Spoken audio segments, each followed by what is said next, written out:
Я не знаю, кто это нагоняет. Слишком много стереотипов вокруг ЮАР каких-то. Не знаю, заряжен этот пистолет был, не заряжен, но факт в том, что на тебя нападают с пистолетом, это экспириенс, знаешь, который ты на всю жизнь запомнишь. Это официальный Burning Man. Наркоманы не смогли бы построить вот такую тяжелую, сложную организацию. Прививки. Ты же в Африку летишь, да? Да, прививки да. Кейптаун — это не Африка. Везде воняет травой. Килограмм 200, да, то есть ты представляешь, в России... Нет, я не представляю вообще. Пришел, дал 5000, тебе дали ключи от Мерседеса, все.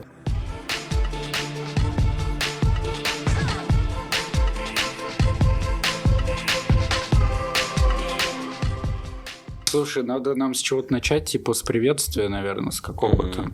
И вообще рассказать, о чем у нас подкаст. Да, я думаю, что ты уже начал. Привет, это наш первый подкаст. Будет он называться, мы вчера приняли решение, Digital Nomad. Да, потому что он будет о странах, визах, о переездах, ну и вообще о жизни, наверное, цифровых кочевников. Да, на самом деле всю информацию такую классическую, кто бы что ни говорил, ее можно найти в Инстаграме, в интернете, но мы будем больше такую, знаешь, от первых уст. Потому что такая информация все-таки она самая актуальная, самая субъективная. Потому что мифов слишком много ходят вокруг разных штук, и у всех разные мнения. Тем более, да, если даже что-то есть объективно понятно, как это сделать. Вот конкретно, например, в Южной Африке есть 50 вариантов, как это сделать. Поэтому мы будем рассказывать о каких-то уже проверенных, там, от наших друзей, от нас самих. Ну, не только в Южной Африке. Мне кажется, вообще нет. Вообще во многих странах ты в интернете читаешь, и написано там 5-10 пунктов, что тебе нужно сделать, а на деле тебе там 20 пунктов нужно сделать, там по какой-то визе или еще почему-то. Да. В общем, Саша, я оператор, профессиональный режиссер монтажа, занимаюсь этим около 9 лет. Мы вот с Костей познакомились в ЮАР. Костя профессиональный кейптаунин. Да, профессия такая. В общем, если коротко узнать обо мне, то можно просто посмотреть весь телеграм-канал, начиная с самого начала. Там весь мой год жизни в Кейптауне, точнее не год, а чуть меньше. Слушай, у тебя вот этот канал в телеге, ты, по-моему, говорил, что он один из самых больших про ЮАР или про Кейптаун? Про Кейптаун. Ну, он самый большой про Кейптаун. То есть, начинал так фактически, наверное, как найти жилье. Там все такие люди, вау, как полезно, как классно. Потом просто начал уже там про грибы. Знаешь. Потом познакомился с культурой просто ЮАР и погнали.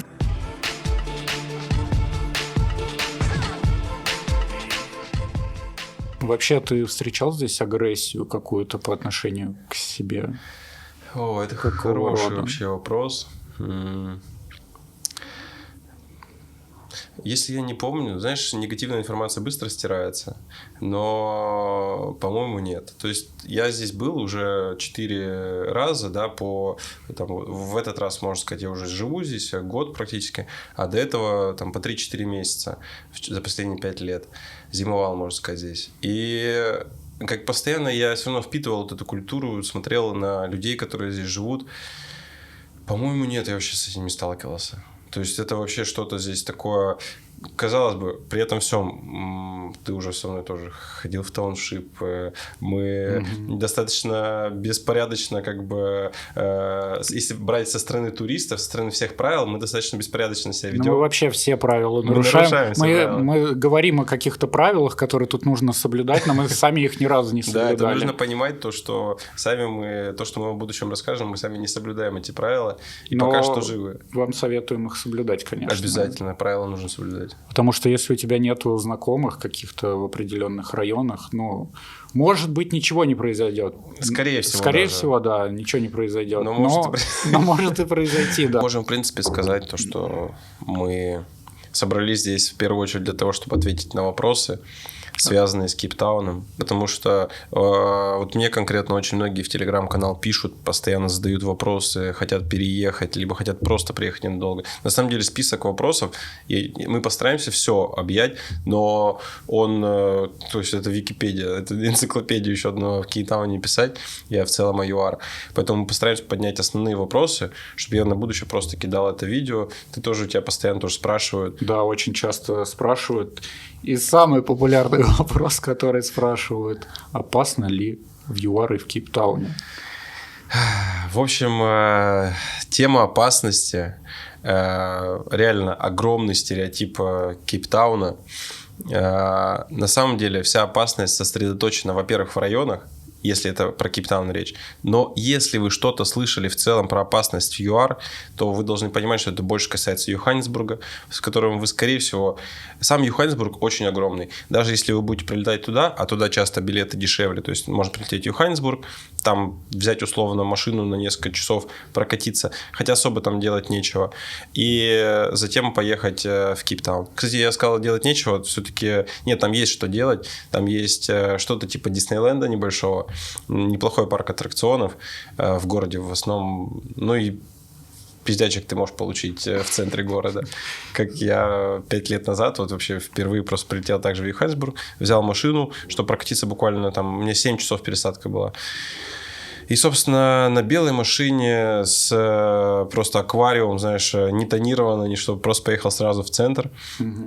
А центр Йоханнесбурга, он еще во время апартеида был захвачен вот непонятно кем, но со временем там разрослась преступность. Наверное, изначально это были, ну, насколько я слышал, это легенды такие. Это тоже очень важная тема для того, чтобы поднять, что когда-то в центре Йоханнесбурга жили белые, это был развивающийся город, он до сих пор развивается, но тогда темпы развития были совершенно другие. То есть там на золоте люди, основные кормушки, там это золото, драгоценные металлы.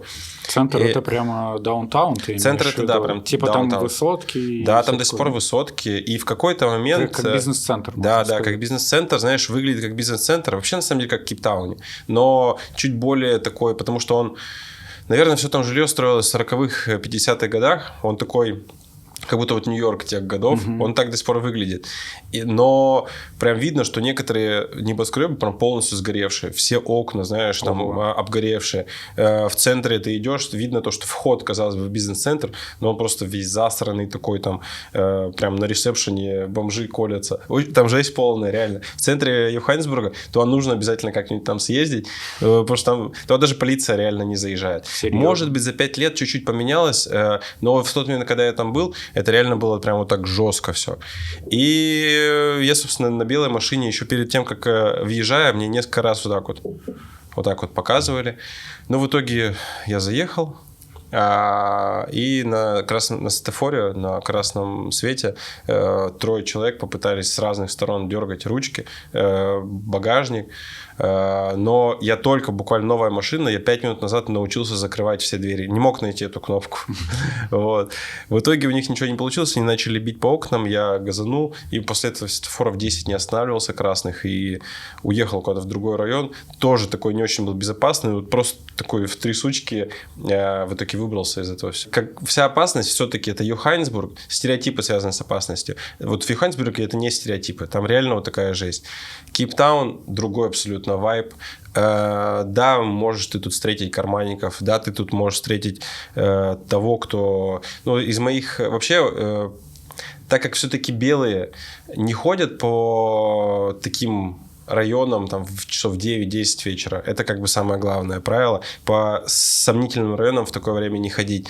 А вот мои друзья черные ходят. И несколько, то есть и женский пол, и мужской пол, черные в основном, они прям 3-4 раза за свою жизнь уже на них наставляли пистолет. Ого. То есть это вот на одну девушку 3 раза наставляли пистолет, забирали iPhone, там все вот... Но это какие районы? Ну вот конкретно у этой девушки это были в районе... Не, это район Милнертон, знаешь, Вудсток. Ну вот Оуэн нам рассказывал. Он, кстати, Оуэн был в Хаут-Бэе в тот момент. Там гавань, она тоже не совсем безопасная, если выше подниматься. Там такое место, Харбор, не очень. Вот, ну то есть... Не знаю, заряжен этот пистолет был, не заряжен, но факт в том, что на тебя нападают с пистолетом, это экспириенс, знаешь, который ты на всю жизнь запомнишь. Поэтому здесь такое тоже есть. Вообще основное правило – это отдавать сразу все, но... Не знаю, я с этим не сталкивался. Я не знаю, как бы я себя повел в этой ситуации. Но, наверное, реально правильно отдавать все, потому что Вот, кстати, почему. Потому что Оуэн нам последний раз рассказывал, то, что они чаще всего делают вот эти преступления под наркотиками. То есть под метамфетамином, кристалл вот этот мед. И как бы он вроде как их ускоряет, делает немножко параноидальными и резкие действия, но не способны на эти действия. Поэтому реально лучше все отдавать, если уж попали в такую ситуацию. В Кейптауне все-таки есть районы, в которых супер безопасно. Я видел несколько даже надписей, что мы стараемся поддерживать нулевую криминальную атмосферу, типа на уровне 0. То есть даже там в магазинах ничего не воруют. Такое здесь тоже есть. Ну, в общем, районы Кэмпс-Бэй, Сим-Пойнт, Грин-Пойнт, Констанша – это районы, в которых даже в 9-10 часов вечера в принципе можно ходить, если ты там... Кэмпс-Бэй 100%, да, вдвоем-троем, там реально очень безопасно. Хаут-Бэй вот уже не знаю, но вот эти районы, даже даунтаун, понимаешь, даунтаун, на каждом углу там стоят security, которые как бы тебе особо не помогут, если на тебя напали. Такое часто происходит в даунтауне, но все-таки, если ты реально компания 2-3 человек, то ты можешь даже в даунтауне в 11 часов, 12 часов вечера ходить в клубы, которые там, ну, просто нужно держать при себе телефон и постоянно проверять, там не набухиваться сильно, а постоянно быть начеку. Короче, если подытожить, то в целом в Кейптауне нужно соблюдать все такие же меры предосторожности, как в любой другой стране, и с тобой ничего не случится, по сути. Да, Кейптаун ничем не отличается. Ну, наверное, и не только Кейптаун, вообще весь, ну, не весь, но пригород в большей части, который по побережью тянется, типа Германос, Спрингвилл-Бэй, Гордонс-Бэй и так далее. Ну, там, я гулял там ночью. Там вообще Там отлично. Вообще... Во-первых, там почти нет темнокожих. Ты ходишь, там вот все белые. Ты вообще себя не чувствуешь там в Африке. Я недавно просто задавал вопрос человеку, который хочет сюда переехать. Он задал вопрос, где нам лучше... Мы хотим год пожить. Может, такая ситуация еще у кого-нибудь, кто смотрит. Мы хотим год пожить, не знаем, где пожить. В Кейптауне с семьей, да, нужно понимать. В Кейптауне, либо в каких-нибудь городах, типа Хермануса, там, по побережью. Я ему сказал то, что это вообще абсолютно разный вайб. То есть Кейптаун, если ты выбираешь город типа Джеффрис-Бэя, если ты выбираешь город типа Моссел-Бэй, чуть... Короче, вот эти все города, которые идут по побережью, они намного более безопаснее, там вообще другая жизнь. Да, там, если ты любишь океан, то ты вот около океана в основном там гуляешь с собакой, с семьей, купаешься, там серфишь, но там не так много активностей, которыми ты можешь заниматься, как в Кейптауне, постоянно каждые выходные какой-то фестиваль, там какие-то выставки и так далее. Разный вайб жизни. Чуть-чуть туры заденем, потому что я был с гидами здесь, просто как бы как турист условно, просто проверял как их работу. И вот я слышу просто, что в первые дни рассказывает гид. Он рассказывает о том, как здесь опасно, апартеид, сегрегация вот этих людей на отдельные районы, и держите телефоны. Там вот это. Я понимаю, что они хотят исключить как бы что-то опасное, чтобы не украли, да, у группы телефон там у кого-то, чтобы... Но они нагнетают. Нагнетают. Они делают еще хуже, потому что здесь можно реально спокойно жить, вообще не обращая внимания на это все. Правила, вот знаете, которые все говорят, нужно придерживаться определенных правил, это, ну, все-таки не закон. То есть это что-то, на что можно примерно обращать внимание, но вот следовать им прям вот дотошно, нервничать из-за этого, переживать не стоит. Да, слушай, еще мне кажется такой момент, что если ты акцентируешь все свое внимание на криминале, на преступности, на убийствах, то это как в Гугле, знаешь, если ты гуглишь что-то, тебе это и будет выдаваться. Да, и ты просто погружаешься в это, как вот люди погружаются сейчас в новости, и они их засасывают, это количество информации, так и здесь. Ну, то есть ты можешь и в условной там России, если ты будешь сидеть в пабликах, где пишут про убийство, криминал, то ты будешь говорить, что, блин, да тут вообще выходить никуда нельзя, там убили, там застрелили, там сбили. И здесь то же самое. То есть я даже наблюдал в одной семье. То есть муж там и жена считают абсолютно по-разному вообще. Ну да, да. В общем, все реально зависит от предыдущего опыта. Конечно, кто-то, если в их жизни или в жизни их друзей происходило что-то ужасное, да, там какой-то реальный криминал с насилием, то, конечно, они будут об этом всем трезвонить, пытаться остальных уберечь от этого. Давай закроем эту тему. Есть одно правило. Это не светить деньгами, телефонами, быть просто чуть-чуть начеку, потому что вот единственное, кстати, кого можно здесь остерегаться даже днем, это те, кто может вырвать у тебя телефон и убежать, просто раствориться в даунтауне, либо даже это на Си-Пойнте может произойти, потому что они просто рассчитывают на туристов, турист-девушка, да, у нее забрали наушники, либо еще что-нибудь, что она сделает, она просто, скорее всего, смирится с этим, и все. Вообще, в какое время года, тебе кажется, лучше всего приезжать в Кейптаун? Типа, сезон начинается с сентября примерно, верно? Нет, он начинается с ноября. С ноября? В сентябре еще не очень погода, но некоторые приезжают в сентябре для того, чтобы смотреть животных, конкретно животных в Крюгер-парк, потому что там травы не так много, имеется в виду не божек. Эту тему мы позже поднимем. Чтобы наблюдать за животными, нужно... Зимой она, получается, высыхает, трава вся. Она не то, что высыхает, она вянет, старая трава. И новая потихонечку начинает расти, и животных из-за этого далеко можно увидеть. И в сентябре вот именно за этим приезжают. Но в Кейптауне это пока что погода такая же будет. А киты когда? Когда сезон китов? Классный вопрос. Вот сентябрь-октябрь. Сентябрь-октябрь. Да. Вообще август, сентябрь, октябрь. Вот это время китов. По сути, сезон начинается с ноября и заканчивается в апреле. В апреле, в конце, наверное, апреля, начало мая еще тоже. Вот некоторые туристические группы гоняют в начале мая, потому что майские праздники, если это российские группы. И здесь до сих пор хорошая погода. До сих пор они, бывает, ловят и купаются даже, несмотря на то, что ледяная вода. Сейчас летом здесь зима. До каких пределов опускается температура юарской зимой?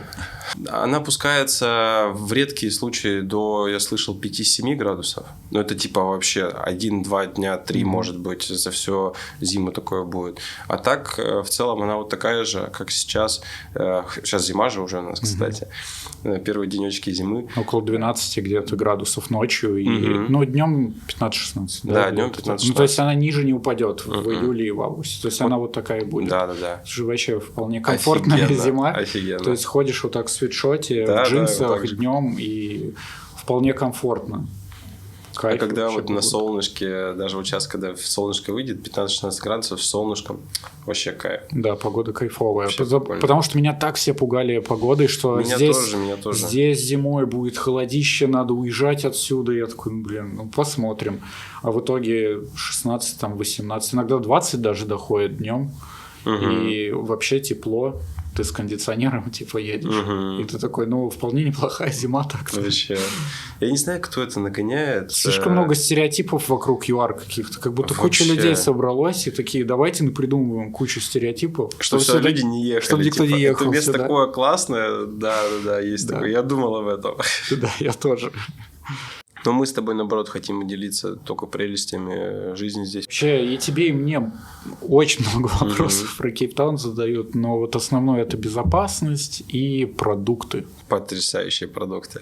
Магазины типа Woolworths, я вот только вчера вспоминал и обсуждал с человеком, который живет в Англии, то есть в Европе часто бывает, но это просто какой-то феномен. Они... потрясающие просто. Превосходного качества. Они превосходного качества. Продукты идеальные, сыры, мясо, фрукты. Постоянно, кстати, здесь сезоны разных фруктов, что реально классно. То есть, всегда разные гуавы, манго там. Да, и по сути, и самое главное, что они даже в сетевых магазинах, типа Woolworths, я не знаю, Pick and Pay, манго недорогое. И их хорошего качества. Оно хорошего качества, да. И оно реально недорогое. Я сравниваю с Бали, это примерно такая же цена, только ты там на рынке это ходишь среди мух, все выбираешь. А тут у тебя прям премиальный магазин, и примерно такая же цена. Бывает я нарезанные даже, тоже не особо, цена особо не меняется. Я увидел, вообще шокирован был. Это одно из... Вот я у кого спрашивал, кто сюда релоцируется, это для них одно из самых важных преимуществ жизни здесь, потому что если ты и жена твоя, и дети будут кушать всегда такую пищу прекрасную, и таким солнцем, как напитываться климатом, то это, во-первых, людей меняет со временем. То есть, люди через полгода-год, они иначе начинают выглядеть, более здоровый, наверное, даже образ жизни начинают вести.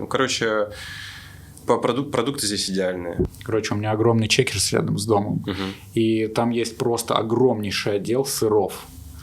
Я когда в Москве жил, у нас таких отделов не было. Ну, то есть, они реально недорогие. И там есть все сыры любого качества, премиальные, непремиальные, обычные, средние. То есть, реально, там как мини-магазин в магазине с сырами. Да, я чекерс, кстати, обожаю. Некоторые вот сейчас вот говорят, я делал рейтинг еще в телеграм-канале вот этих магазинов, но я написал на первом месте Woolworths, и кто-то написал, последние чекерсы видел? Я такой, реально, типа, в Сипоинте, например, чекерс, это тоже внутри магазина несколько других магазинов. Винный магазин. Винный, да, магазин, там, где реально потрясающее вино, кстати. Давай коротко. Просто, знаете, здесь потрясающее вино, вокруг винодельни. Это просто люди тоже сюда приезжают для вина, и у некоторых турпрограммов, которые 2 дня чисто по винодельням гоняют. Да, слушай, мне кажется, при желании можно и 5 дней забить винодельнями, потому что я все время натыкаюсь на фотографии какие-то винодельни, и я смотрю, что вот у тебя рядом в округе может быть 10 винодельн, они абсолютно все разные, по-своему прикольные, и везде хорошее вино. И прикол в том, что оно недорогое, оно вообще стоит 50 рендов за бутылку, 100 рендов за бутылку. Но это, я не знаю, если идти в красное-белое, ты там за эти же деньги возьмешь очень-очень плохое вино. То есть юарское там, оно уже будет дорого стоить. А здесь оно просто стоит копейки, и оно просто превосходного качества и огромнейший выбор вина.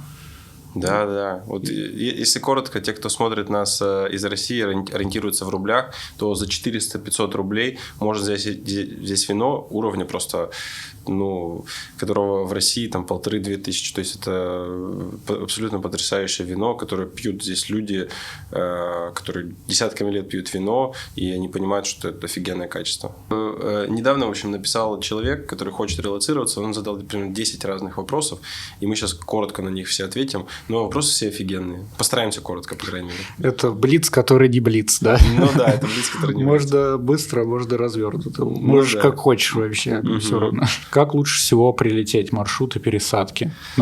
Смотри, вопрос, откуда? Из России прилететь? Чаще всего, наверное, он тоже не уточнил. Я думаю, что Москва имеется в виду. Если ты летишь из Москвы, тут можно 2 варианта. Если ты летишь из Москвы, то это эфиопские авиалинии. Сейчас, по-моему, альтернативы особых по деньгам нету. То есть это реально идеальный вариант, пересадка 2-3 часа, эфиопские авиалинии. В Аддис-Абебе? Да, некоторые просто думают, эфиопские авиалинии, что это такое? Хорошая авиакомпания. Офигенная авиакомпания. Я сам удивлен был. С телевизорами, с сервисом, почти как турецкий, либо Emirates, которые со временем тоже, кстати, стали не очень, они были раньше лучше. В общем, а если это вообще Дубай, Стамбул, Доха, это такие огромные хабы, через них любые Катары, Эмирейтс, все летают в Кейптаун, туркиши. Причем прямые. Я Катаром сюда прямой летел, и у меня отсюда есть в Стамбул тоже прямой рейс. 10 часов, и ты в Стамбуле, по сути. И я брал его, кстати, за что-то $400, что-то такое. Это вообще реально билеты, на самом деле, тоже многие думают, Южная Африка, где это? Это не сравнить с Южной Америкой сейчас, которые многие думают в Аргентину лететь, например. Аргентина намного дороже. То есть здесь это 55 тысяч рублей, можно туда-обратно купить билет практически всегда, если у тебя там есть месяц примерно. Аргентина минимум раза в 2 дороже, и при этом тебе еще крюк надо делать через разные страны, в которые, возможно, у тебя визы не будет еще. Точно. Здесь не нужна, кстати, Европа для того, чтобы перелететь, потому что перевалочные пункты это либо Дубай, это Стамбул, Доха, Аддис-Абеба, иногда Найроби. Что нужно для въезда? Какие-то прививки, может? Популярный вопрос. Популярный, прививки. Ты же в Африку летишь, да, прививки нужны. Да. Блин, ребята, нужно тоже понимать, если вообще у вас неделя, либо даже несколько месяцев, но вы планируете только быть в Кейптауне, то Кейптаун это не... Сколько вообще можно находиться нам без визы тут? Без виз. Это классный вопрос. Мы находимся на безвизе уже 7 или 8 месяцев.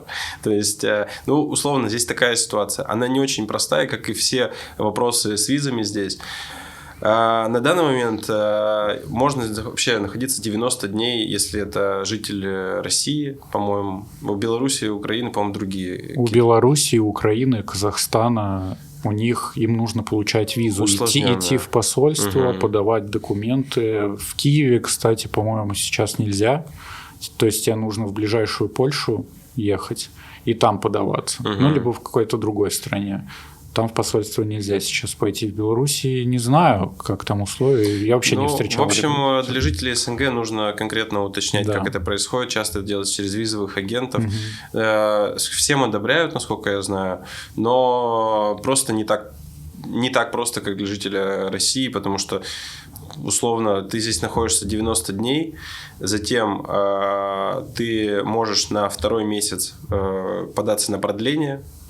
Это, в общем, делается через сайт. Гайд скину в телегу. То есть, мы вообще этот гайд... Вообще он там есть, я уже его скидывал. В общем, на второй месяц продления, еще на 90 дней, оплата 2000 рендов, одобряют в 95% случаев, если ты... Там нужно несколько документов приложить туда. Но это делается все достаточно просто, тем более, если кто умеет с фотошопом, дружит, несколько, то есть подтверждение там дохода, то, что ты здесь можешь все это время быть, подтверждение, то, что ты живешь где-то, договор, да.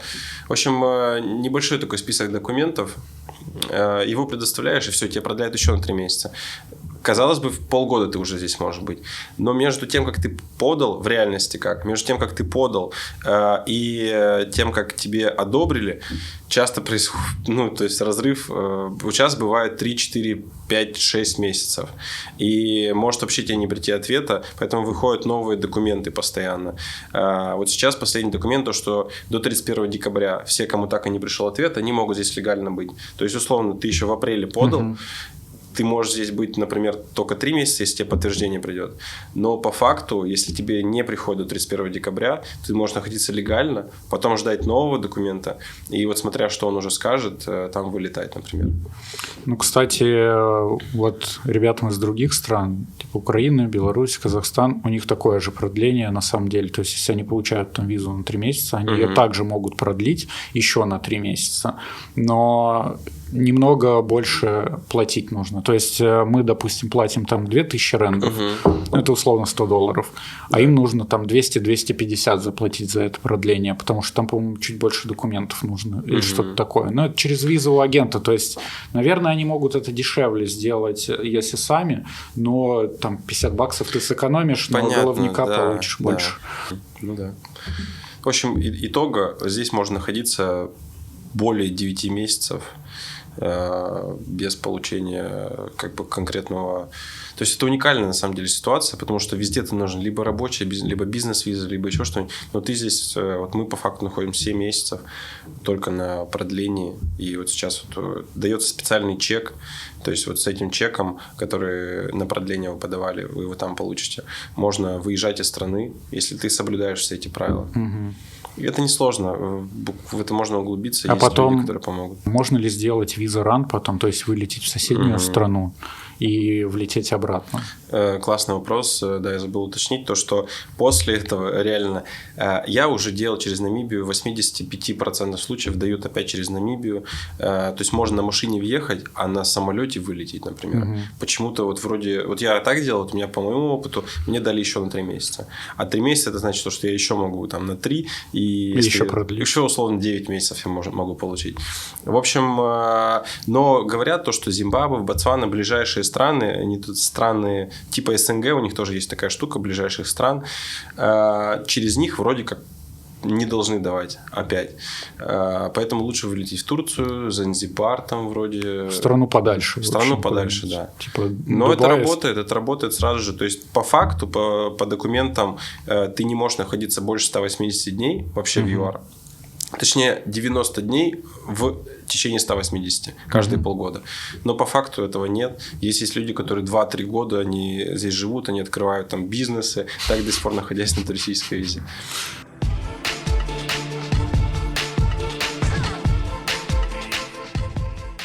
Ну и по ценам. Вообще всех интересует, сколько Да, тут. да. Потому что мы всегда рассказываем, блин, тут классно, клево, вообще очень круто.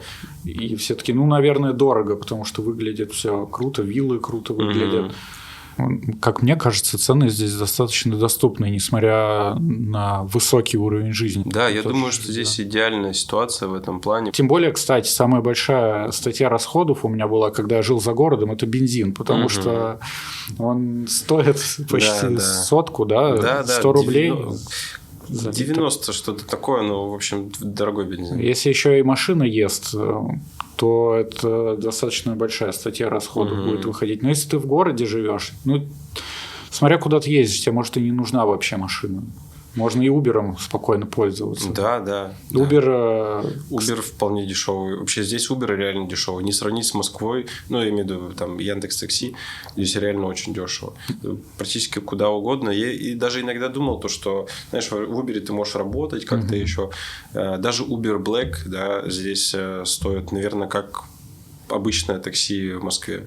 Ну, кстати, тут даже в Uber комфорт. За тобой приезжают Мерседесы, там BMW, Лексусы. Ну, конечно, не Майбахи. Ну да. Как в Москве. Майбах здесь вообще нет. Да, только у местных. Да. Их интересует, как вообще арендовать машину здесь. Экспертность подъехала. То есть, вот реально, мы здесь с тобой в этом эксперты, можно сказать, потому что все, кто в чатах русских, мы сейчас, знаешь, нас некоторые, может, ненавидеть будут, но обычный прайс, на который все привыкли, это 10-12 тысяч рендов, 15, 20, там 25. Это за какую машину, допустим, 12 тысяч рендов? 12 и давай тысяч... в долларах, сколько это? Ну, что-то типа вот Honda Civic 12 тысяч рендов может стоить. Это 700, да, примерно долларов. Около того, 600. Это как бы может быть не очень дорого. Понятно, что год, да, от года зависит. Для меня важно, чтобы машина никогда не ломалась и спокойно... Еще важно, у кого ты берешь. Если ты берешь у того, кто оперативно может ее починить, заменить ее на другую, это как бы сервис. За этот сервис ты тоже можешь платить, поэтому все цены, которые даже в русском чате, я, кстати, все, там, кто в русском чате есть, они вроде бы тут чуть подороже у них машины, но я знаю, что они сервис хороший дают, поэтому тоже можно на это рассмотреть. Но вот наш с тобой опыт говорит о том, что можно спокойно снимать машину за 5-6 тысяч рендов. Вот мы даже, может быть, поделимся контактами до того. У него же еще есть другие машины. И он реально классный чувак. Элтон. Какой Элтон? Элтон. Ну, так-то и Дрейк нормальный чувак. И Дрейк, ну, короче... И он закупил машины. Который Audi закупил, да? Ну, вот, да. Вот, то есть, еще скажи, какое предложение сейчас актуальное? Слушай, актуальное предложение. Вообще, да, раскрываем такую тайну. Да.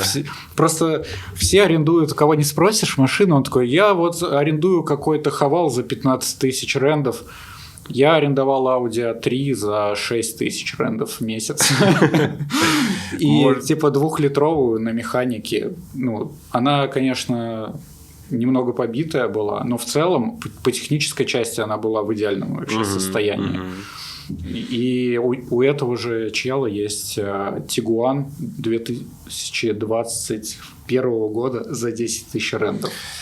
Это почти новый Tiguan. Это прекрасное предложение. Вот сейчас мы сюда приехали на Audi A5 2015, наверное, 16. 2015 года. Тоже 10 тысяч рендов. 10 тысяч рендов. На дизеле. То есть она не жрет, что очень важно. Здесь бензин. Классное тоже предложение. Короче, вот таких предложений. Но как вам их найти? Во-первых, можно смотреть в Гугле Car Rental. И, кстати, в районе, насколько я посмотрел, в районе Гордонс Бэй, там не один Элтон сидит, а там прям вот несколько. Я так и нашел, кстати. Я специально искал за городом, просто я ввел Car Rental и поехал просто по ренталам. То есть проехался по местным, локальным, кто не в Кейптауне находится за городом. И там еще едешь, они же продают машины, там покупают. Я когда в Сомерсет переехал, я тыкнул просто на карте и посмотреть, что за городом есть. Потому что когда ты проезжаешь по дороге, ты видишь, тут же как машины в основном продают через автосалоны, через дилеров.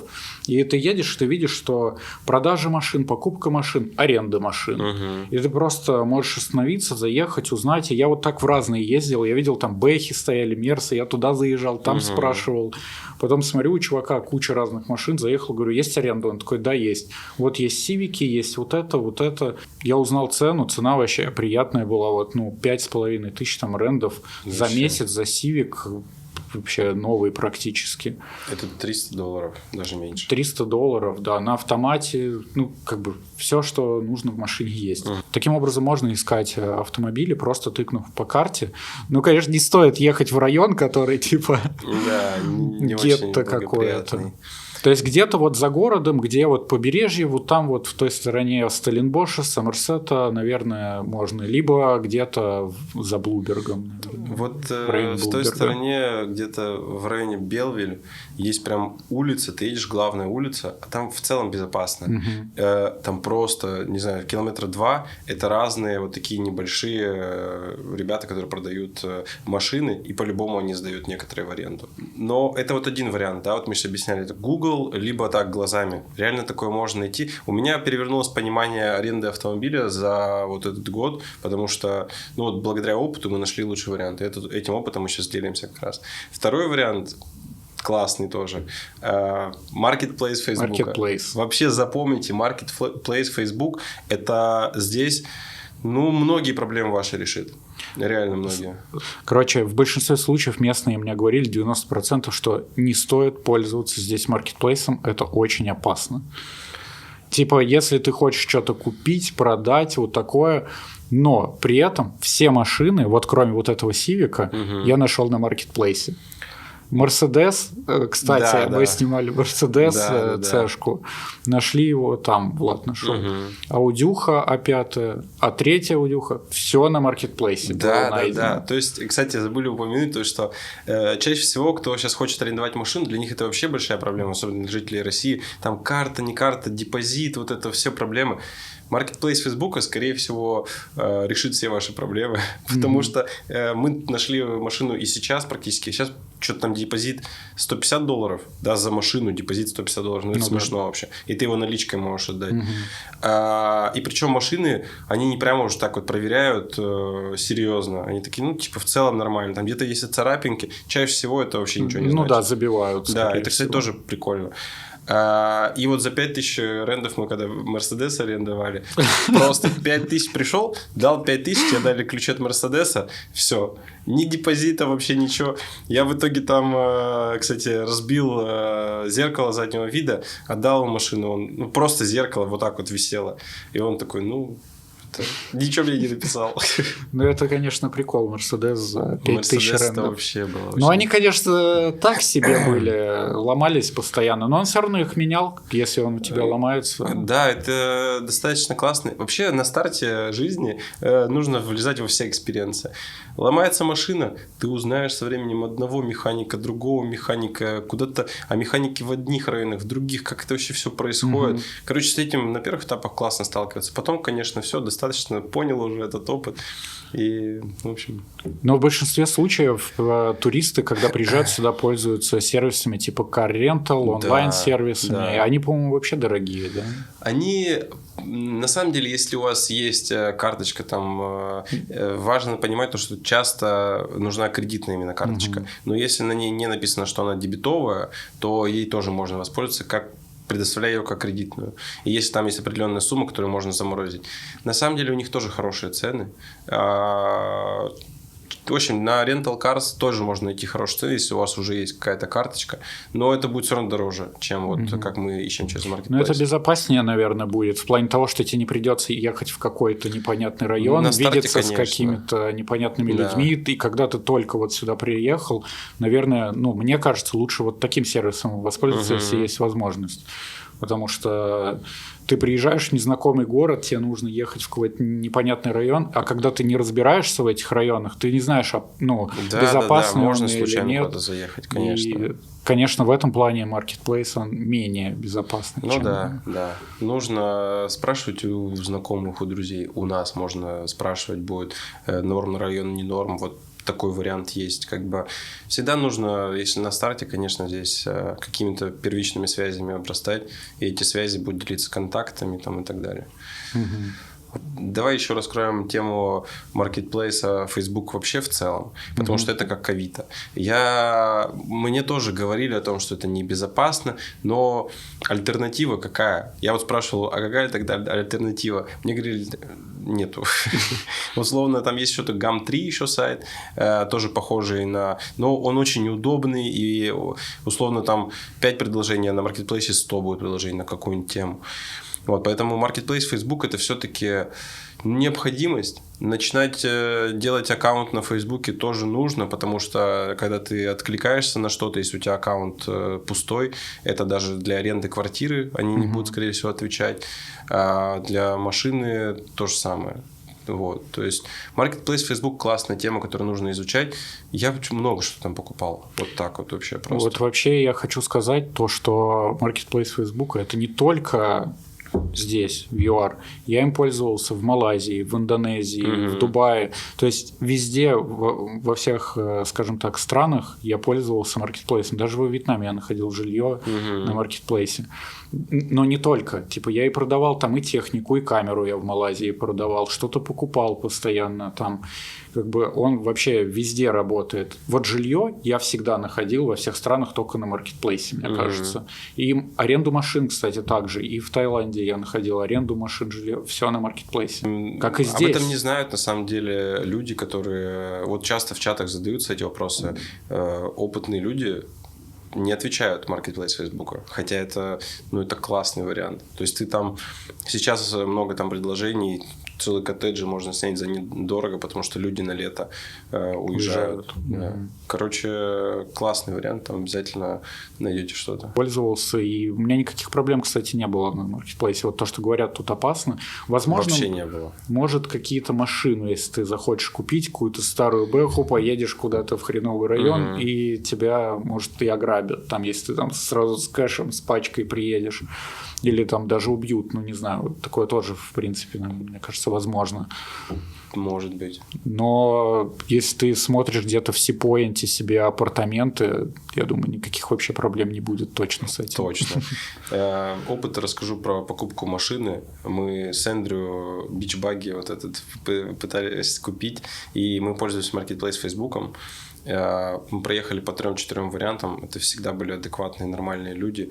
Можно торговаться. В общем, Marketplace Facebook классная тема. По жилью я сейчас одним спичем попытаюсь рассказать всю ситуацию здесь.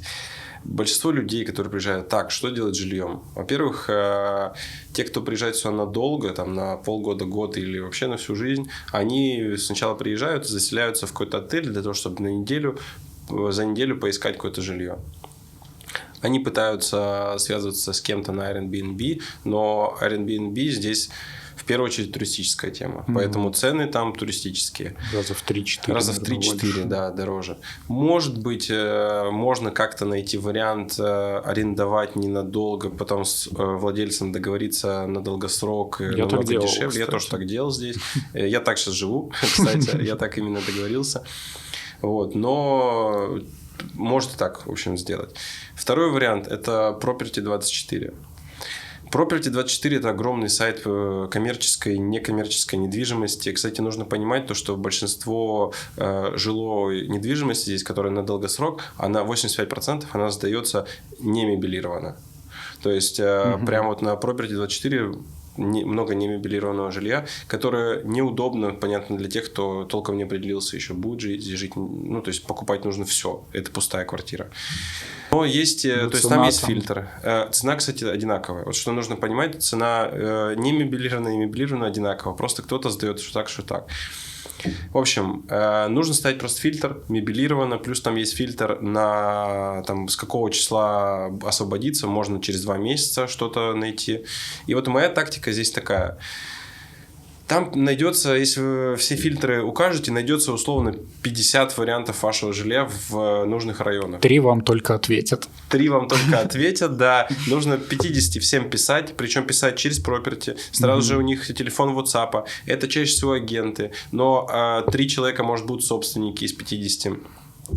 И вот уже из этих 3 ты встретишься еще с 2, наверное. С одним что-то не так обязательно пойдет. И с этими 2 ты уже подашь документы. У некоторых, если это агент, кстати, здесь есть целые формы. Они попытаются проверить вашу кредитную историю. Конечно, ее ни хрена не проверят, потому что вы иностранец. Для них это может стать проблемой, может не стать проблемой. И тогда после этого, если вы уже с ними договорились, просто напрямую, вот я человек такой-то, такой-то, могу на 2 месяца депозита вам дать или на месяц, я хочу здесь проживать полгода, год, по договору все нормально, тогда у вас получится договориться, вы найдете жилье даже через Property. Через Marketplace намного легче, потому что ты, скорее всего, будешь прямо с оунерами. Вот, договориться, да, с владельцами жилья.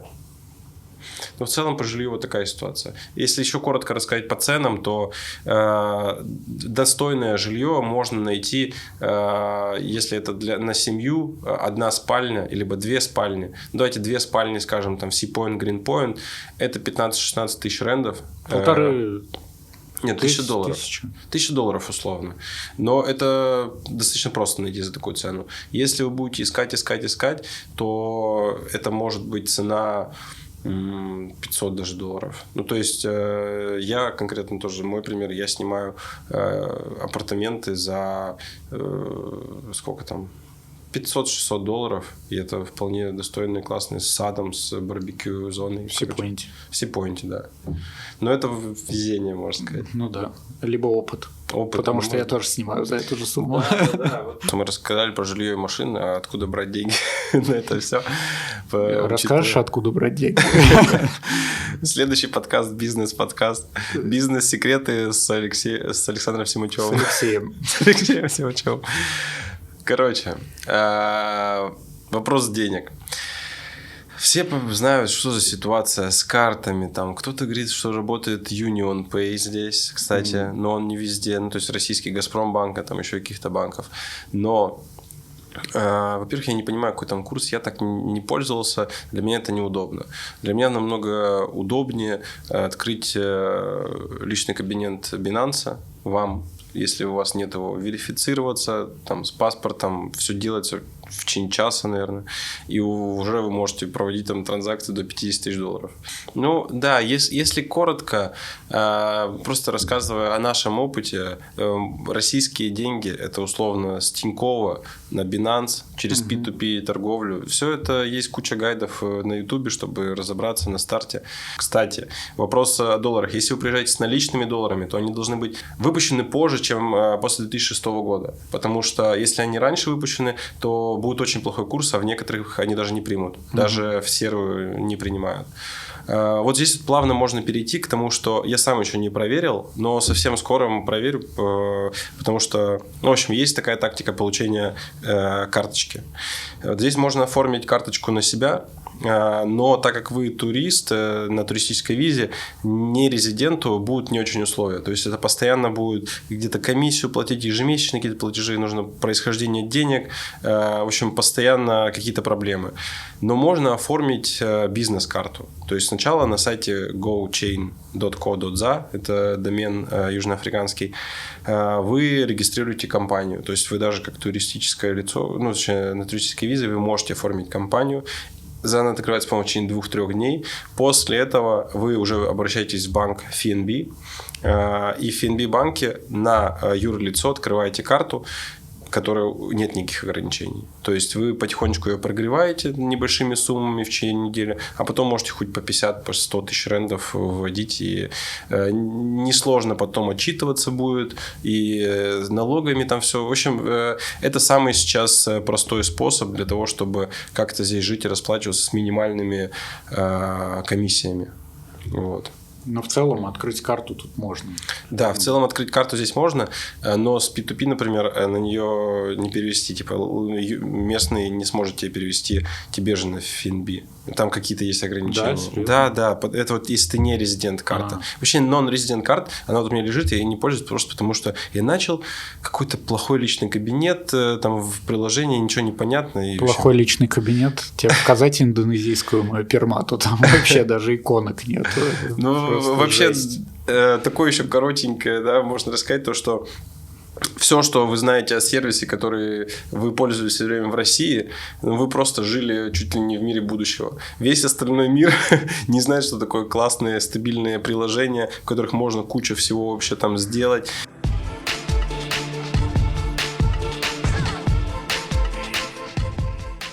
Я тут в целом тоже давно живу, но на один вопрос я не знаю ответа, если честно. То есть, когда ты идешь, допустим, там, в первый четверг месяца, это там выставки в этот день проводятся и так далее, ночь музеев, короче. Ты идешь, везде воняет травой. И вообще во многих районах ты просто можешь ехать на машине, тебе постоянно бьет запах, тебе в нос бьет запах травы. Я вот не могу понять, и магазины есть, где это можно все купить. Тут легалайз или что вообще? В общем, здесь не легалайз, и даже не было документа, подтверждающего, что здесь декриминализация какая-то. Но каким-то образом так вышло, то, что здесь можно хранить до 600 грамм личного пользования. Да. Если вы живете там в доме, в котором проживает как минимум еще один человек, то до килограмма 200 дома. Килограмм 200. Килограмм 200, да. То есть, ты представляешь, в России... Нет, я не представляю вообще. Это типа пакету такой огромный. Нет. 100 грамм это вот столько. Это склад, мини-склад. То есть, реально. У меня знакомый, который он как бы продает траву, у него в машине недавно полиция нашла 3 килограмма. То есть, это просто полностью забитый багажник. И он заплатил штраф 2000 рендов, то есть около $100. Серьезно? Да, как местный житель. То есть, здесь я вот недавно, когда у меня телефон как раз свистнули, я общался с полицией, и я у них спросил, что вообще за ситуация, потому что я сам до сих пор не могу найти ответы. То есть, я помогал открывать каннабис-шоп ребятам, и в этот момент мы очень много вместе с ними пытались узнать вообще, как дела обстоят. Кстати, они в итоге открыли каннабис-шоп, потом тоже, может быть, посоветуем вам его, потому что у них точно качественный став. В общем, они открыли в итоге его с какой-то лицензией, но как будто бы тебе доктор выписывает рецепт на то, что ты в течение месяца должен каждый день грамм травы курить. Это твое лечебное, знаешь, как таблетка выписывают. Как в Штатах, примерно. Да, как в Штатах. Если коротко, то все могут курить, носить с собой спокойно, покупать, не продавать, но пользоваться, курить спокойно. Не боясь то, что вас там где-то как-то кто-то арестует. Исходя из этого, поэтому здесь каждый год проходит Burning Man. Хотелось бы узнать по поводу этого. Это официальный Burning Man. То есть в Америке, понятно, вот проходит Burning Man, здесь Burning Africa. Это какой-то филиал или что это вообще? Да, это... У меня у самого, я неоднократно видел видео с Burning Man и хотел попасть туда. Для многих, я знаю, что это даже некая такая мечта, достаточно далекая, если вы жители России, потому что, тем более, сейчас со всеми этими проблемами получить визу сложнее. Но я был очень удивлен, когда узнал, что в 300 километрах от Кейптауна есть просто не то, что официально, во-первых, да, это официальный филиал Burning Man, но по мнению тех, кто был и там, нынешний Burning Man намного трушнее, намного... это все бёрнерская культура, о которой мы тоже обязательно снимем видео, потому что мы были с тобой там, да, стоит сказать. Мы были шокированы тому, что там увидели. Это некий вообще феномен. Объяснить то, что там происходит, ни на видео, ни на ком, вы нигде никак это не поймете. Это не фестиваль, это не что-то, где, вот как мы это привязали к траве, да, это не то, где вы можете там накуриваться, что-то. Короче, это нечто большее. И вот это нечто большее можно будет понять только прожив это там. Но да, это официальный филиал Burning Man, на котором собираются 15 тысяч человек и просто устраивают там полный разъеб. Основной американский Burning Man, он как будто стал такой мейнстримный, что туда, знаешь, уже хотят поехать люди из всех слоев вообще населения, которые, как мне кажется, слабо понимают вот саму культуру бернера. То есть бернер — это не просто ты поехал на фестиваль, вот так потусил недельку и все, и забыл. Это вот реально это стиль жизни. Это прикинуть на себя. Вот самое сложное, почему люди хотят ехать в туры? Мы сейчас плавно к ним перейдем. Потому что они хотят выйти из какой-то своей привычной жизни, но все-таки, где бы ты ни был, я слышал такое выражение, ты везде берешь себя с собой. Это факт. А вот там ты себя можешь забыть.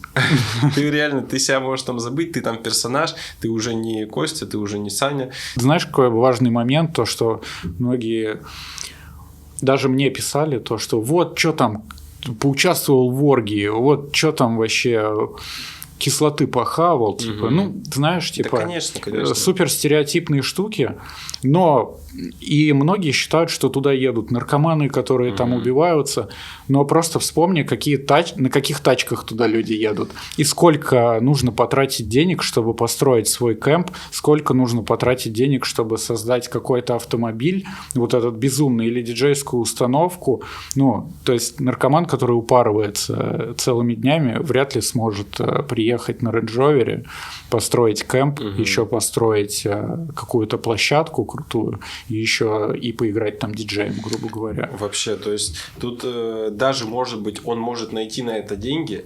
но способности организовать команду, да, способности быть внутри команды каждому важной какой-то единицей и позволить всему этому случиться. Вот вообще организация города, это получается 15 тысяч человек действуют как одна команда. Нужно понимать, что организаторы, это вообще все не коммерческий, кстати, проект. Организаторы не зарабатывают, организаторы сами часть вот этой культуры, они понимают, что они вот здесь условно администрация города, которая выполняет свои какие-то роли.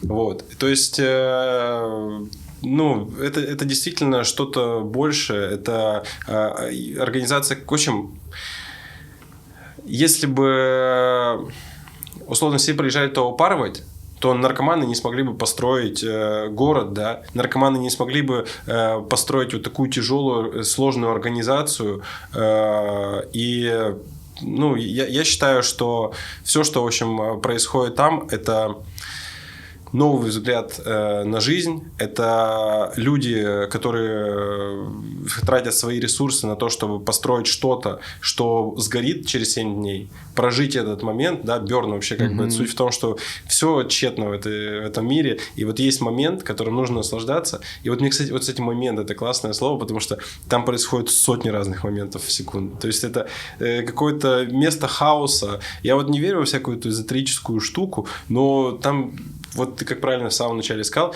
ничего просто не упарывая, ты там ощутишь измененное сознание. Потому что, просто вокруг происходящие события, те люди, которые тебе будут встречаться на пути, те новые мысли, которые они будут как-то продвигать, и все то, что ты будешь видеть, оно потихоньку будет тебя вот так вот менять. А за 7 дней, это все. Ты адепт этой культуры и двигаешься голый, на следующий год бежишь. Или в этот же. Да, круто. Че, может, организуем кемп на следующий год? Да мы это 100% сделаем. И те, кто как-то вообще сейчас нас услышал и понял, они могут с нами в этом поучаствовать, потому что мы тоже это все делаем не на коммерческой основе, потому что нам самим просто важно окружать себя классными людьми, и те, кто заинтересует, скорее всего, это будут классные люди. Да, можете писать нам в личку, организуем кемп на следующий год, поедем на Африку Бёрн. Мы хотим прям, сделать там монстр-трак и, в общем, все сделать по красоте.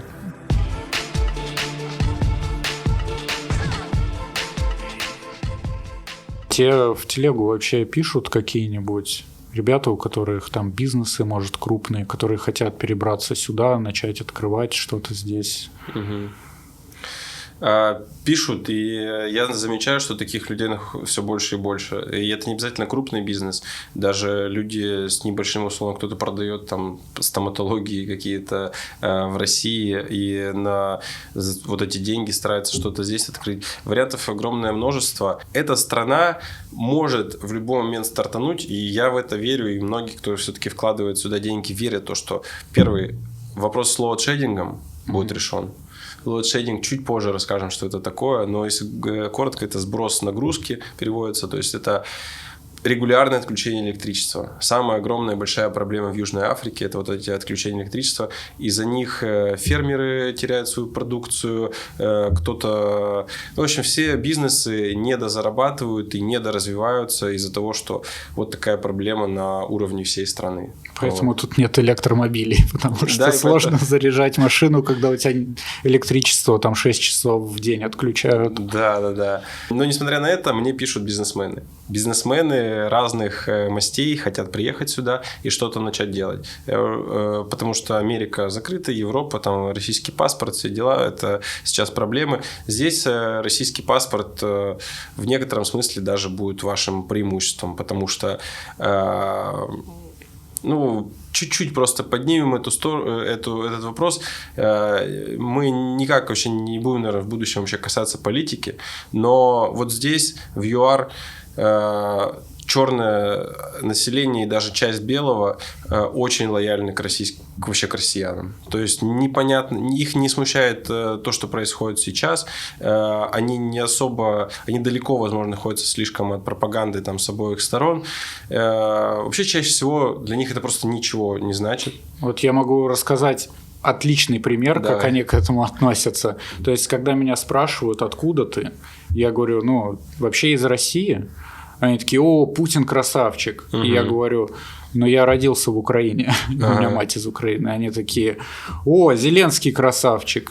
То есть им вообще абсолютно пофигу, им просто надо вот что-то сказать. Иногда они принимают чью-то сторону, но это белое население, которое там следит, углубляется и так далее. В общем... А черному населению им вообще абсолютно пофигу, и для них это где-то далеко. И вообще, мне кажется, примерно даже не понимают, что происходит. Да. Многие просто спрашивают: что там, как до спорта, что-то происходит.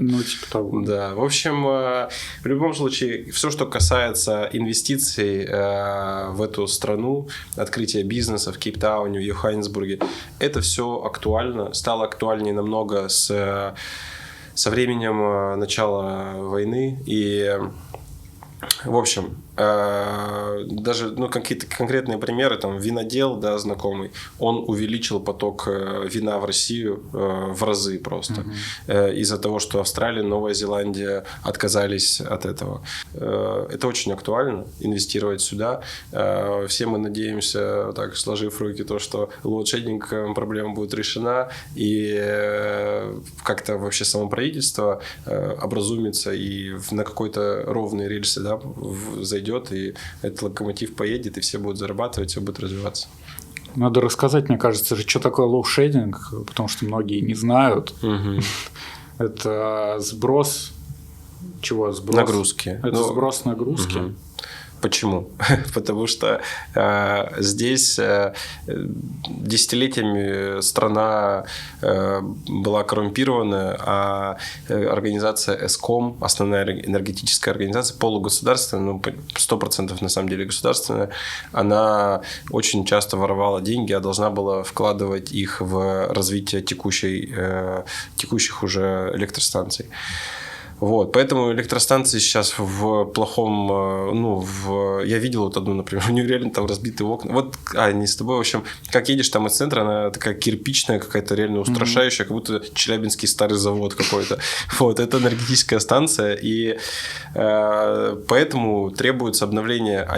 Сейчас нету денег, естественно, на обновление всего этого, но они как-то регулярно приходят новости, то, что вроде разбираемся, а потом такие: все будет прям хуёво, будет отключение по 10-12 часов в день.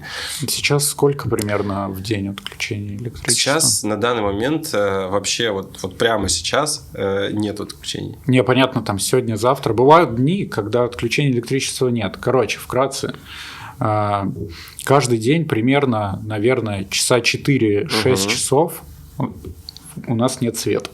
Да, электричество. То есть и вот есть приложение специальное, где ты можешь посмотреть, в какое время в твоем районе будет отключение. Как правило, это там примерно с 4 утра до 6 утра, потом там с 12 до 2 и с 8 до 10. Ну, вот да, что-то типа того. Оно иногда меняется, но есть дни, как сегодня, когда у нас есть целый день, чтобы заряжать все и так далее. Но на самом деле со стороны кажется огромной проблемой. Но это правда проблема, но она меня как будто бы немного обходит стороной, и я не особо парюсь из-за этого.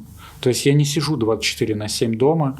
Есть коворкинги, в которых не отключаются электричество. Также есть, где вот с Настей мои друзья живут, в даунтауне. Да, отель Брикс, по-моему, отель. У них не отключается электричество. То есть есть районы, где оно не отключается. Все, вот конкретно Кейптауне, Кейптаун прямо сейчас переживает как бы изменения вот в плане лоудшединга, потому что многие переходят на солнечные панели.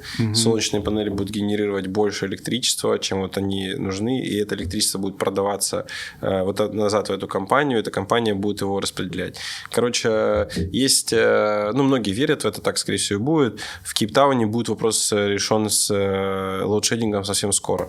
Но вот Йоханнесбург, там намного все хуже. То есть там вот, когда я там был, там вообще отключения были по 8 часов. Но нужно понимать то, что в Йоханнесбурге тоже солнечных дней очень много, точнее, там даже больше солнечных дней, поэтому тоже можно ставить солнечные панели. И вот конкретно сейчас у меня-то нету, кстати, лоудшединга, потому что буквально месяц назад, солнечные панели поставил этот хозяин жилья, и, это реально...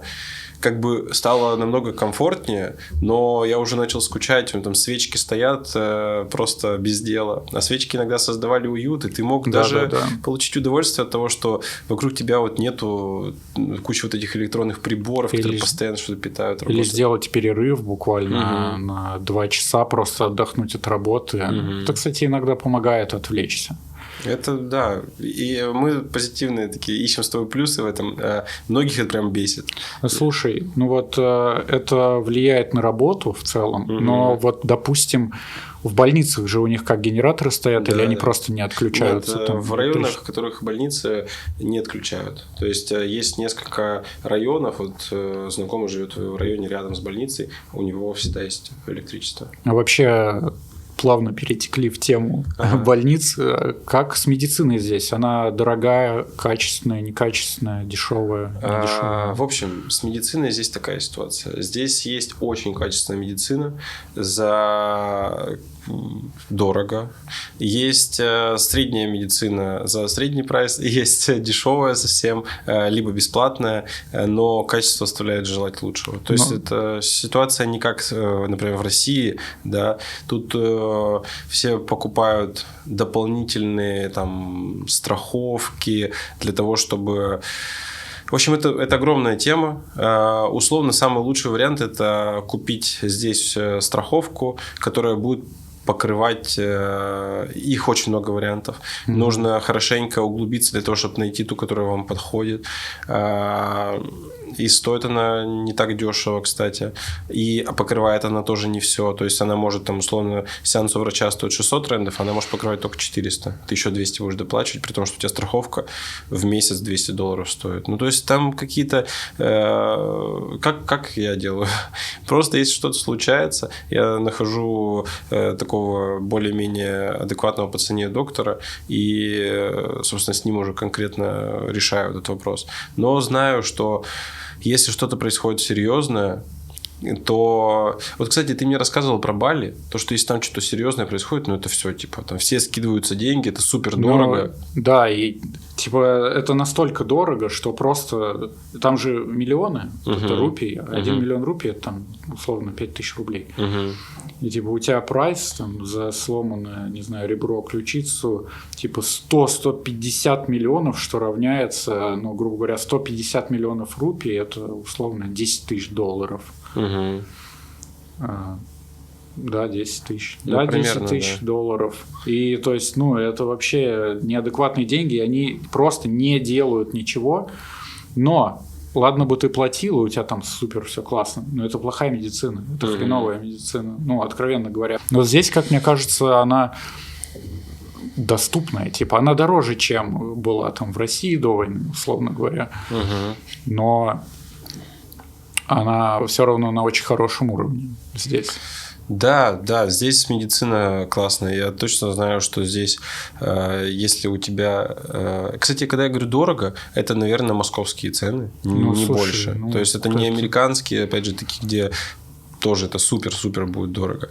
Вот для меня, не важный вопрос, а просто для меня было интересно, как здесь со скорыми обстоят дела. И вот скорую помощь ты здесь просто так не вызовешь, либо ты ее не дождешься просто вообще никогда.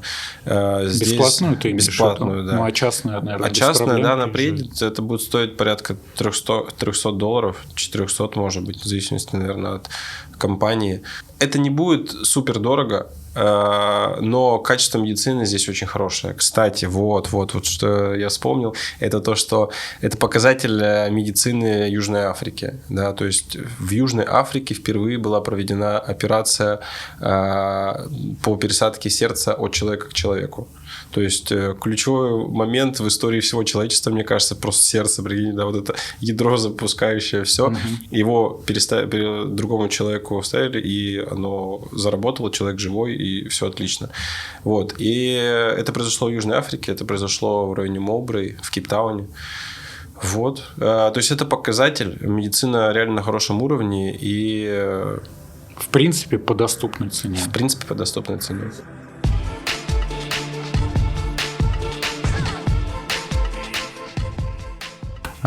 Большинство людей сюда приезжают не жить, а просто попутешествовать в качестве туристов.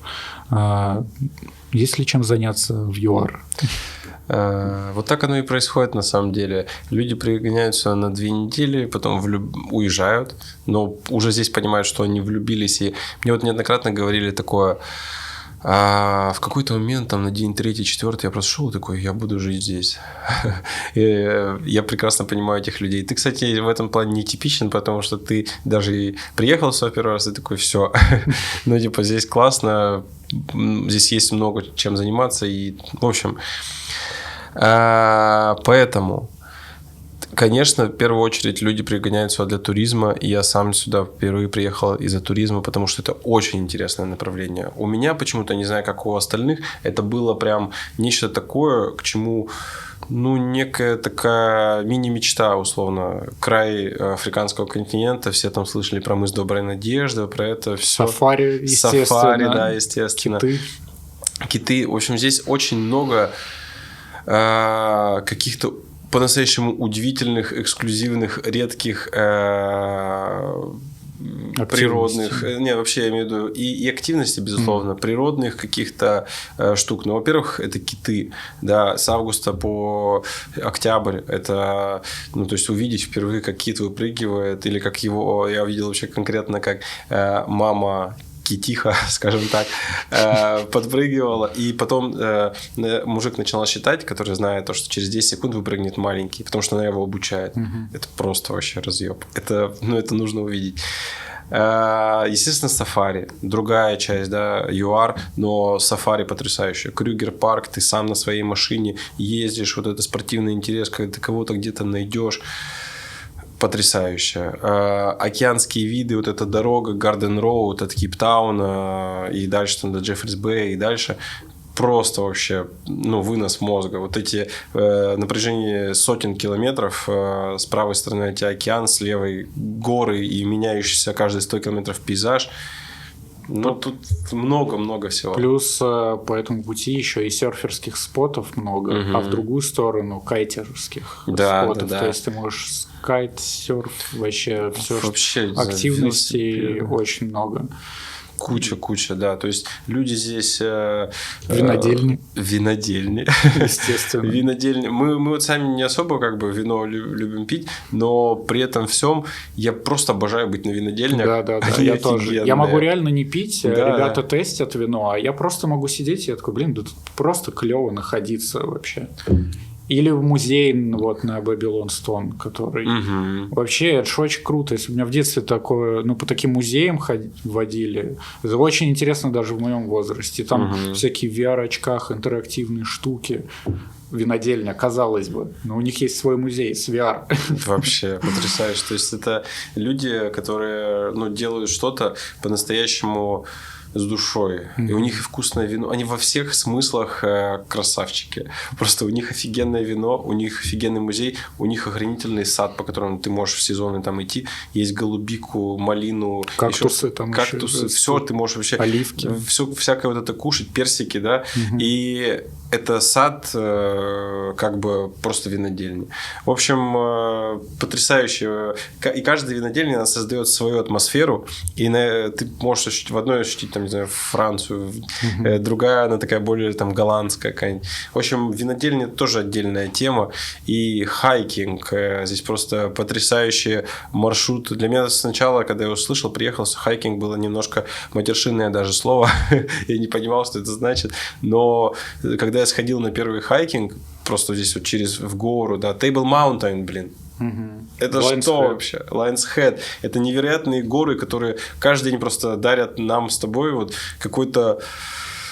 они дарят особое ощущение. Ее реально там называют местом силы. Все кейптаунцы обожают Lions Head и Table Mountain за то, что она так, не знаю, защищает город. И потрясающая гора. В общем, здесь реально... Я считаю, что это сейчас... вообще каждый, кто здесь не был, он должен побывать. Кто вообще-то решает куда-либо вылететь, он должен сюда в какой-то момент приехать, потому что, я просто слышал от некоторых людей, типа, Африка, я не хочу в Африку. Типа, что мне вот это, там, какая-то антисанитария, вот это все. Африка, короче, мне не нужна. Ребят, это вообще такая глупость. Здесь вы словите такую атмосферу, что, не знаю, несравнимую вообще ни с чем. Это вот Кейптаун, это просто грааль для меня, это потрясающее место.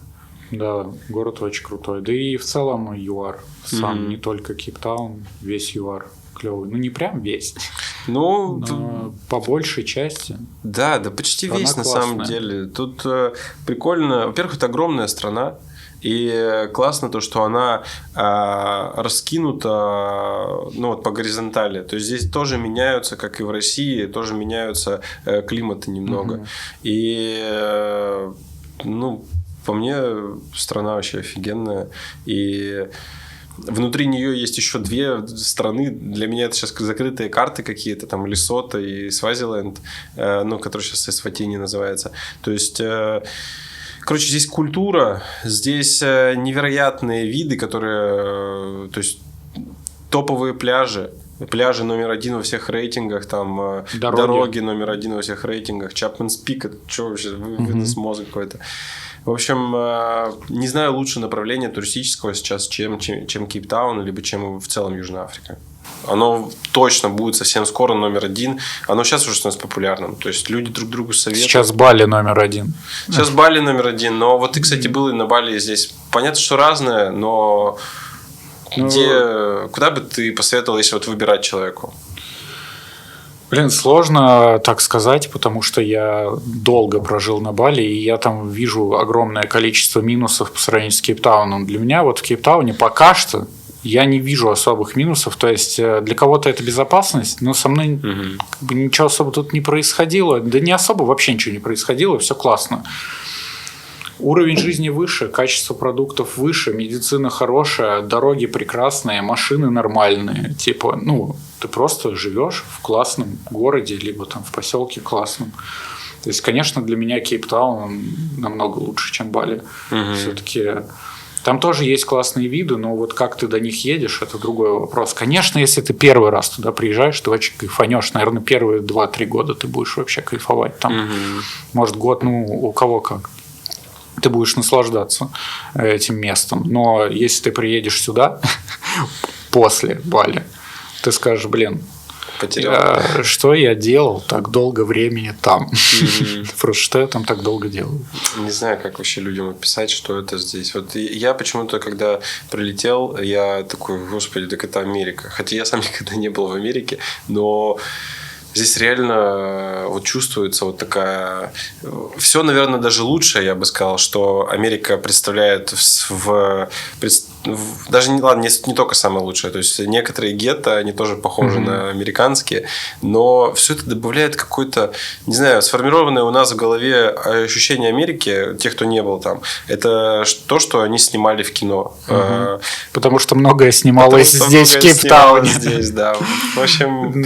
Netflix и всякие студии, боевики, типа 13... Нет, район номер 9 в Йоханнесбурге, да, снимался. Да, «Черное зеркало» много серий снималось в Кейптауне. Да, очень-очень много. Даже некоторые не говорят о том, что снималось здесь, но просто я вот вижу фильмы, и там некоторые сцены здесь, потому что здесь дешевле оборудование, там всякая рабочая сила. А выглядит все так же. Выглядит все так же, да. В целом тебе что нравится вообще в ЮАР жить? Это потрясающая жизнь. Ну, реально, я ощущаю здесь просто какие-то новые ощущения жизни. Мне нравилось жить в России. Там тоже мне было там классно. Я люблю постоянно что-то сделать на природе. И я обожаю природу России. И я обожаю людей России.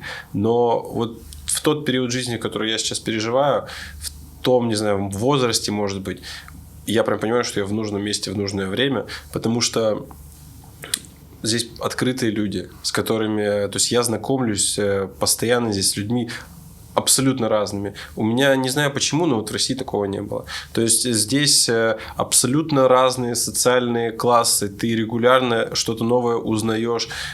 Плюс вспомним, с чего у нас начиналось, почему здесь еще классно жить, что все люди на каком-то контакте. То есть ты можешь просто с любым встречным начать заговорить, он тебе улыбнется. И вчера какая-то женщина проезжала, там улыбнулась, это улыбнулся, это. Как-то, в общем, ты понимаешь, что здесь нету у людей каких-то тоже стереотипов в отношении тебя. Кстати, может быть, из-за того, что мы белые, потому что тот, кто здесь прожил 30 там, с лишним лет, он мне сказал, это единственная страна, где ты в 21 веке сможешь ощущать себя человеком первого сорта. Это грубая фраза, но это чувствуется везде. Чувствуется, да. Здесь намного легче заниматься, кстати, спортом. Здесь постоянно быть в доступе к одним из лучших достопримечательностей природных вообще мира. Это жить в комьюнити развивающихся там креативных людей. Это жить в открытом... вообще общаться с людьми, которые открыты к общению с тобой. Хотят тоже проводить там как с тобой время. Брай. Это отдельная тема. Здесь называют брай. Это целая культура брай. Барбекю. Барбекю, там шашлыки. Но здесь это вот нечто особенное. Брай. Да, брай. Это тот момент, когда вы там, не знаю, с знакомыми, друзьями, с семьей наслаждаетесь жизнью вечером. Есть же даже, типа Family Day здесь, когда... Все проводят день с семьей и вот жарят. У всех есть дома барбекю. Да. Типа, я даже видел у некоторых прям в кухне встроенный, типа, свой брай на кухне, то есть с дымоходом. То есть это прям целая культура делать, как у нас шашлыки, только здесь вот типа барбекю. Вообще очень кайфовая тема на самом деле.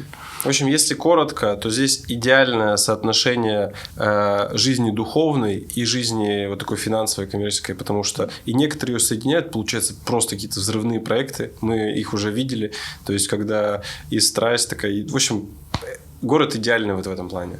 Город идеальный в этом плане.